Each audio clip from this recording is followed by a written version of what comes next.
Because if we consider that Russia could be allowed to take a part of the territory, একটি আঞ্চলিক যুদ্ধ ধীরে ধীরে রূপ নিচ্ছে বৈশ্বিক নিরাপত্তা সংকটে। ইউক্রেনের রণক্ষেত্র এখন শুধু রাশিয়া ইউক্রেনের যুদ্ধক্ষেত্র নয়, তাতে জড়াতে শুরু করেছে এশিয়ার শক্তিগুলো।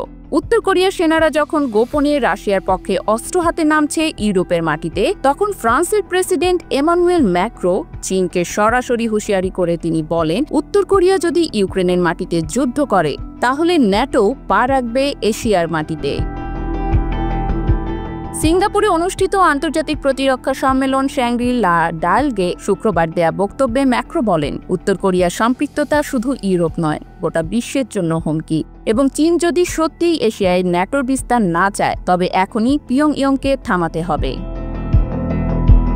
পশ্চিমা গোয়েন্দা তথ্যর বরাতে সংবাদ মাধ্যম পলিটিকো জানায়, রাশিয়ার দক্ষিণ পশ্চিমে কুরস্ক এলাকায় ইউক্রেনীয় বাহিনীর বিরুদ্ধে সরাসরি যুদ্ধ করছে উত্তর কোরিয়ার সেনারা। শুধু অস্ত্র নয়, ব্যাপক সংখ্যক সেনা সদস্য পাঠানো হচ্ছে গোপন সামরিক চুক্তির আওতায়।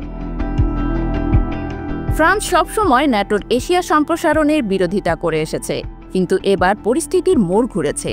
ম্যাক্রো জানিয়ে দিয়েছেন, নিরাপত্তা হুমকি তৈরি হলে প্যারিস তাদের অবস্থান পুনর্বিবেচনা করবে। তার ভাষায়, আমি বিরোধী ছিলাম, কিন্তু এখন নতুন করে ভাবতে হবে। এই বক্তব্য শুধু একটি মতামত নয়, বরং এটি পশ্চিমা নিরাপত্তা জোট ন্যাটোর কৌশলগত পরিধি বিস্তারের ইঙ্গিত বহন করছে, যা চীন সহ অনেক দেশের জন্য একটি অস্বস্তিকর বার্তা। তিনি সতর্ক করেছেন, উত্তর কোরিয়ার সক্রিয়তা শুধু যুদ্ধ নয়, বরং এটি পরমাণু অস্ত্র বিস্তারের ঝুঁকি বাড়াচ্ছে। সেই সঙ্গে দ্বিতীয় বিশ্বযুদ্ধ পরবর্তী বৈশ্বিক শৃঙ্খলার ভাঙনের আশঙ্কাও প্রকাশ করেন ফরাসি প্রেসিডেন্ট। এই বক্তব্যে স্পষ্ট, বিশ্বের ভূ রাজনৈতিক মানচিত্রে বড় রকমের পরিবর্তনের সম্ভাবনা তৈরি হয়েছে, আর এর কেন্দ্রে এখন শুধু ইউক্রেন নয়, রয়েছে এশিয়াও।